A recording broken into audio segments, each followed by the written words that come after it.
नमस्कार दोस्तों, स्वागत है आपका मेरे चैनल कॉमिक्स लाइफ में। शुरू करते हैं मनोज कॉमिक्स की एक और मज़ेदार कॉमिक्स, राजकुमारी का अपहरण। राजकुमारी का अपहरण, लेखक अमित गुप्ता, चित्रांकन त्रिशूल कॉमिको आर्ट। पिछले अंक तिलिस्मी कुएं का जादूगर में हमने देखा कि एक गांव में आसमान सिंह और चट्टान सिंह नाम के दो मित्र रहते थे।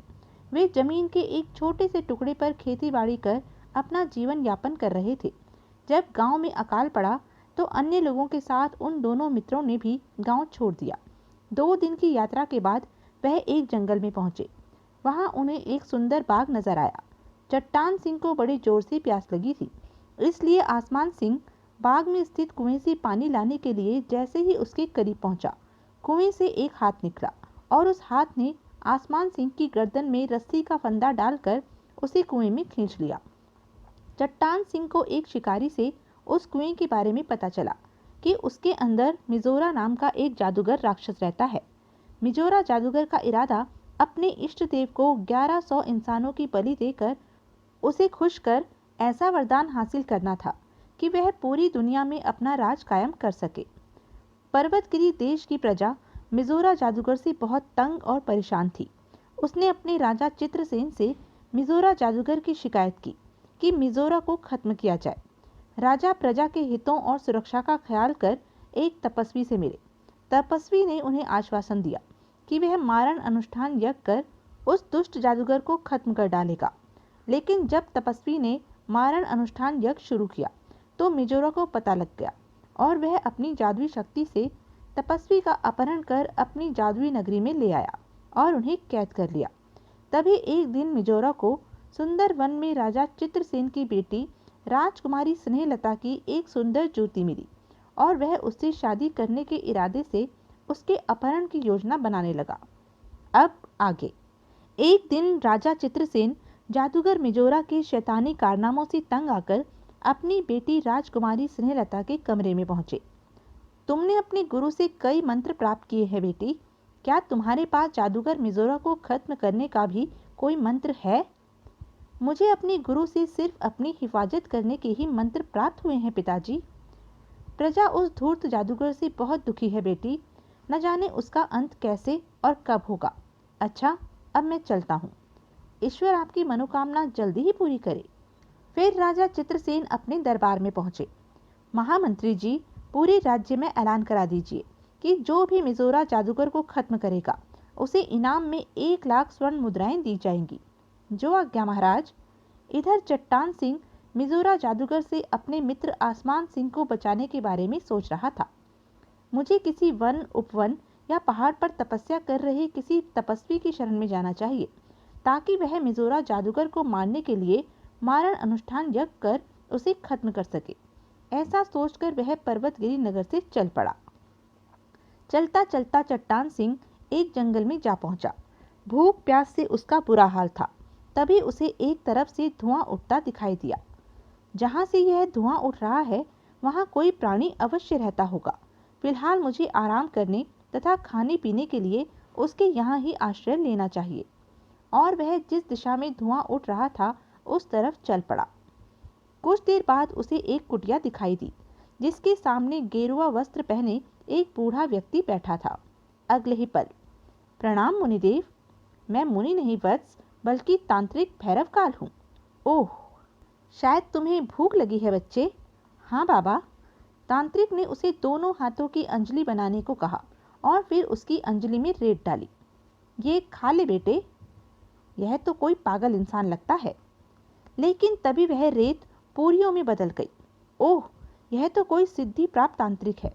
अवश्य ही यह जादूगर मिजोरा राक्षस को खत्म कर मेरे मित्र को उसकी जादुई नगरी से निकाल सकता है। उसने पेट भरकर पूरियां खाई, फिर पानी पीकर भैरव काल तांत्रिक से बोला, मैं आपके पास एक विशेष काम से आया हूँ बाबा। उम्मीद है कि आप मुझे निराश नहीं करेंगे। कहो बच्चे, अगर मैं तुम्हारे किसी काम आ सका तो मुझे खुशी होगी। चट्टान सिंह भैरव काल तांत्रिक को जादूगर मिजोरा के बारे में सब कुछ बताने के बाद बोला, उस दुष्ट जादूगर ने मेरे मित्र को तिलिस्मी कुएं में खींच लिया है बाबा। कृपया उसे वहां से निकालने में मेरी मदद कीजिए। अब यह भगवान ही जाने कि मेरा मित्र जिंदा है या उस धूर्त जादूगर ने उसे मार डाला है। मेरी तांत्रिक शक्ति कहती है कि वह अभी जिंदा है बच्चे। क्या सच? हाँ। आहा, फिर आप उसे बचाने का कोई उपाय कीजिए ना बाबा। जादूगर मिजोरा को खत्म करना इतना आसान काम नहीं है वत्स, जितना तुम समझते हो। क्या आप उसे मारण अनुष्ठान यज्ञ द्वारा खत्म नहीं कर सकते बाबा? अवश्य कर सकता हूँ, लेकिन क्या बाबा? इस दुनिया में मिजोरा जादूगर काले जादू का सबसे बड़ा ज्ञाता है। उसने अपने और अपने सेवकों के प्राण पक्षियों में डाल रखे हैं, और जब तक उन पक्षियों को नहीं मारा जाता तब तक मिजोरा और उसके सेवक खत्म नहीं हो सकते। और यह तभी संभव हो सकता है जब कोई जादुई नगरी में पहुंचकर उन पक्षियों को खत्म कर सके। लेकिन जादुई नगरी में पहुंचना मुश्किल ही नहीं बल्कि अति कठिन है बाबा। अगर किसी तरह मैं वहां पहुंच भी जाऊं तो वह मुझे अपनी जादुई शक्ति द्वारा कैद कर लेगा। तुम ठीक कहते हो बच्चे, लेकिन तुम चिंता न करो। बहुत शीघ्र ही पर्वतगिरी की राजकुमारी स्नेहलता ही उन सबकी मौत का कारण बनेगी। क्या सच? हाँ बच्चे, अब तुम वापस पर्वतगिरी लौट जाओ और उचित समय का इंतजार करो। माँ दुर्गे सबका भला करेगी। ठीक है बाबा, आपका बहुत बहुत धन्यवाद। और चट्टान सिंह वापस पर्वतगिरी लौट गया। इधर जादूगर मिजोरा ने अपने सेवक जुझार को अपनी सेवा में बुलाया। आज पूनम की रात है जुझार, उड़न यज्ञ की तैयारी करो। आज रात ही हम राजकुमारी स्नेहलता का अपहरण करेंगे। जो आज्ञा स्वामी। जब जुझार उड़न यज्ञ की तैयारी कर चुका तो मिजोरा ने उड़न यज्ञ प्रारंभ कर दिया। उधर राजकुमारी स्नेहलता अपने शयन कक्ष में गहरी नींद सो रही थी। मिजोरा का उड़न यज्ञ जैसे ही पूरा हुआ, राजकुमारी स्नेहलता अपने पलंग सहित महल से निकलकर आसमान में उड़ने लगी। जब राजकुमारी स्नेहलता का पलंग उड़ता हुआ तिलिस्मी कुएं पर पहुंचा तो अचानक ही उसकी नींद टूट गई। हे भगवान, लगता है मैं मिजोरा के जादुई चंगुल में फंस गई हूँ। उसने मंत्र बल का प्रयोग किया, लेकिन उसका कोई असर नहीं हुआ। तभी उसके कानों से एक अदृश्य आवाज टकराई। तुम मेरे जादुई क्षेत्र में हो राजकुमारी, अतः मेरे क्षेत्र में तुम्हारा कोई मंत्र सिद्ध नहीं होगा। ओह! और फिर राजकुमारी स्नेहलता का पलंग तिलिस्मी कुएं में उतरता चला गया। कुछ देर बाद वह जादूगर मिजोरा के सामने थी। तो तुम ही जादूगर मिजोरा हो। तुमने बिल्कुल ठीक पहचाना राजकुमारी। तो बताओ, अपनी जादुई शक्ति से मुझे इस जादुई नगरी में लाने के पीछे तुम्हारा क्या प्रयोजन है? क्या चाहते हो तुम मुझसे? हम तुमसे विवाह करना चाहते हैं राजकुमारी। मैं मर जाऊंगी, लेकिन तुम जैसे धूर्त और मक्कार जादूगर से कभी विवाह नहीं करूंगी। यह तो वक्त ही बताएगा राजकुमारी। सेवकों, राजकुमारी को मेहमान खाने में ले जाओ, लेकिन ध्यान रहे इन्हें हमारे यहाँ किसी तरह का कष्ट न होने पाए और इनकी सुख सुविधा और मनोरंजन का पूरा पूरा ध्यान रखा जाए। जो आज्ञा स्वामी। अब हम अपने इष्ट देव से वरदान प्राप्त करने के बाद ही राजकुमारी से विवाह करेंगे। जी स्वामी। फिर सेवक राजकुमारी को अपने साथ लेकर चले गए। इधर जब सुबह राजकुमारी स्नेहलता की 3 सेविकाएं उसके शयन कक्ष में पहुंची। अरे, इतनी सवेरे सवेरे राजकुमारी जी कहाँ जा सकती हैं? अरे देखो, उनका पलंग भी शयन कक्ष से गायब है। ओह, मेरे ख्याल से तो किसी ने राजकुमारी जी का अपहरण कर लिया है। क्या? हमें शीघ्र ही महाराज को खबर करनी चाहिए। हाँ, आओ चले।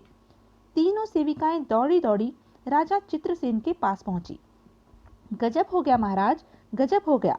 राजकुमारी जी अपने शयन कक्ष में नहीं है महाराज। क्या बकती हो? देखो, वह महल में ही कहीं होगी।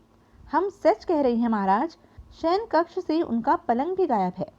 नहीं नहीं, ऐसा नहीं हो सकता महाराज। हमारे ख्याल से शैतान जादूगर मिजोरा ने ही शायद राजकुमारी जी का अपहरण कर लिया है। ठीक है, तुम जाओ, हमें शांति से कुछ सोचने दो। और सेविकाएं वहां से चली गई। उनके जाने के बाद सेविकाएं ठीक ही कह रही थी। राजकुमारी के अपहरण के पीछे जादूगर मिजोरा का ही हाथ हो सकता है, लेकिन उसने मेरी बेटी का अपहरण कर अपनी मौत को दावत दी है। अब मैं उसे किसी भी हालत में जीवित नहीं छोड़ूंगा। राजा चित्रसेन ने उसी समय महामंत्री को बुलवा भेजा। जादूगर मिजोरा ने राजकुमारी का अपहरण कर लिया है महामंत्री जी। क्या? यह आप क्या कह रहे हैं महाराज? हम ठीक ही कह रहे हैं। अब हम और विलंब नहीं कर सकते। आप सेनापति को आदेश दीजिए कि वे जितनी जल्दी हो सके उस शैतान जादूगर की नगरी पर धावा बोल दे। जो आज्ञा महाराज। हाँ, एक बात और सुनिए, आज ही पूरे राज्य में यह घोषणा भी करा दीजिए कि जो भी मिजोरा को खत्म करेगा उसे मुंह मांगा इनाम दिया जाएगा। बहुत अच्छा महाराज। और कुछ ही देर बाद गली गली और हाट हाट में नगाड़े बजा बजा कर ऐलान होने लगा। ध्यान लगाकर सुनो सज्जनों, जादूगर मिजोरा ने राजकुमारी का अपहरण कर लिया है। जो भी मिजोरा को मारकर राजकुमारी को उसकी कैद से आजाद करा के लाएगा, महाराज उसे मुंह मांगा इनाम देंगे।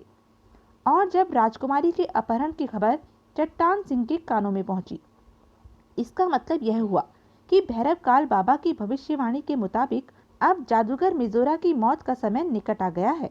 फिर अमावस्या का दिन आया तो राजकुमारी स्नेहलता पर 1 घंटे के लिए मिजोरा के किसी भी जादू का असर नहीं हुआ। लेकिन जब उसने कुएं से बाहर निकलकर अपनी हिफाजत के लिए मंत्र बल का प्रयोग किया, उफ, उस धूर्त जादूगर ने कुएं की चारों तरफ जलन रेखा खींच रखी है। अगर मैंने इस रेखा को पार करने की कोशिश की तो जलकर भस्म हो जाऊंगी। अगर मुझे आसपास कोई आदमी दिखाई दे जाए तो शायद उसकी मदद से मैं कुछ कर सकूं। लेकिन इस तिलिस्मी कुएं के पास कौन आदमी आएगा, जबकि सभी नगरवासी यह जानते हैं कि यह तिलिस्मी कुआं मौत का कुआं है। हे प्रभु, मैं क्या करूं और क्या नहीं, मेरी तो कुछ भी समझ में नहीं आ रहा है। तभी राजकुमारी के कानों में जादूगर मिजोरा की आवाज पड़ी। तुम घंटे भर तक बाहर का नजराना देख चुकी हो राजकुमारी, अब कुएं के अंदर चली आओ, वरना मुझे तुम्हें बुलाने के लिए तुम पर जादुई बल का प्रयोग करना पड़ेगा।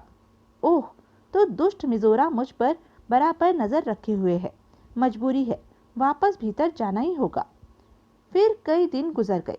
एक रात चट्टान सिंह जब एक पेड़ के नीचे बने चबूतरे पर सो रहा था तो उसे स्वप्न में भैरव काल तांत्रिक दिखाई दिए। उठो वत्स। ओह बाबा, आप कहिए, मेरे लिए क्या आज्ञा है? कल अमावस्या का दिन है वत्स, तुम दोपहर में तिलिस्मी कुएं के पास जाओ। वहां राजकुमारी स्नेहलता से तुम्हारी मुलाकात होगी। वह तुम्हें मिजोरा को मारने का उपाय बताएगी। जैसी आपकी आज्ञा बाबा। लेकिन खबरदार बच्चे, तिलिस्मी कुएं के करीब मत जाना, वरना बेमौत मारे जाओगे। क्या मतलब? मैं कुछ समझा नहीं बाबा। उस दिन के लिए मिजोरा जादुई शक्ति द्वारा तिलिस्मी कुएं के चारों तरफ जलन रेखा खींच देता है। अगर उस रेखा को पार करने की कोशिश करोगे तो जलकर भस्म हो जाओगे वत्स। ओह, तो यह बात है। और सुबह जब चट्टान सिंह सोकर उठा, ओह, रात को मेरे सपने में भैरव काल बाबा आए थे। आज अमावस्या का दिन है, उनकी आज्ञा के मुताबिक मुझे तिलिस्मी कुएं के पास पहुंचना चाहिए। और चट्टान सिंह उसी समय जंगल की ओर चल पड़ा। भगवान करे कि मेरा सपना साकार हो जाए, राजकुमारी स्नेहलता से भेंट हो जाए और वह मुझे मिजोरा की मौत का उपाय बता दे। फिर दोपहर होने से पहले ही चट्टान सिंह सुंदरवन बाग में स्थित तिलिस्मी कुएं के पास पहुंच गया और कुएं से राजकुमारी के निकलने का इंतजार करने लगा। दोपहर हुई तो राजकुमारी तिलिस्मी कुएं से बाहर निकली। चट्टान सिंह उसे देखकर जलन रेखा खिंची होने की बात भूलकर तेजी से राजकुमारी की तरफ लपका। राजकुमारी जी, राजकुमारी जी! रुक जाओ नौजवान, आगे न बढ़ना, वरना जलकर भस्म हो जाओगे। ओह! चट्टान सिंह को तुरंत होश आया और वह वहीं ठहर गया। क्या मैं तुम्हारा परिचय जान सकती हूँ अजनबी? मेरा नाम चट्टान सिंह है राजकुमारी जी, और इस तिलिस्मी कुएं के अंदर मेरा दोस्त आसमान सिंह कैद है।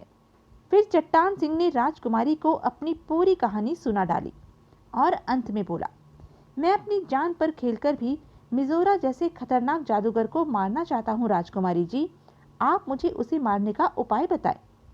इसके लिए तुम्हें बहुत सी कठिनाइयों का सामना करना पड़ेगा चट्टान सिंह।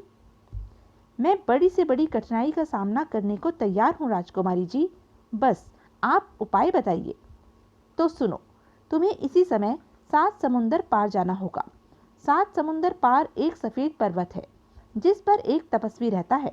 उसके पास एक अद्भुत जादुई तलवार है। उस तलवार के जरिए मिजोरा और उसके सेवकों को खत्म किया जा सकता है तथा मिजोरा की जादुई नगरी को भी नष्ट किया जा सकता है। अच्छा, अब मेरा कुएं के अंदर वापस जाने का समय हो गया है मित्र, मैं जा रही हूँ। ठहरिए राजकुमारी जी, कृपया एक बात और बताती जाइए। पूछो, क्या यह सच है कि मिजोरा ने अपने और अपने सेवकों के प्राण पक्षियों के अंदर सुरक्षित रख छोड़े हैं? फिलहाल मुझे कुछ पता नहीं है चट्टान सिंह, लेकिन मैं जल्दी ही मिजोरा का विश्वास प्राप्त कर इस रहस्य को जानने की कोशिश करूंगी। ठीक है।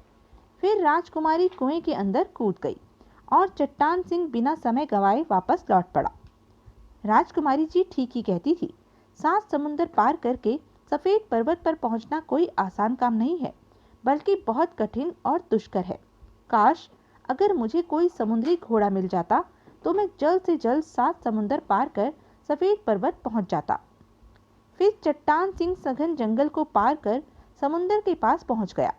वहां उसने देखा कि एक बाज धरती पर रेंग रहे काले सर्प को पकड़ने की कोशिश कर रहा है।